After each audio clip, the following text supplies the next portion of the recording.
చేస్తున్న ఈ secret society ఈ పుస్తకాలే దారి చూపించాయి. పశుపతి పురాణం ప్రకారం గోదావరి పుట్టిన స్థలం త్రిమూర్తి ఉండే క్షేత్రం అని రాసుంటే నాసిక్ వెళ్లి వెతికాం. అక్కడ దొరికిన తాళపత్రాల్ని డీక్రిప్ట్ చేసి తయారు చేసిన వ్యాక్సిన్ తోనే నువ్వు బతికావు. ఇప్పుడు పోయావు.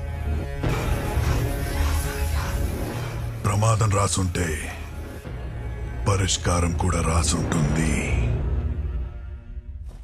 అక్క పడుకోవచ్చు కదా. చిన్నోడు తిన్నాడారా?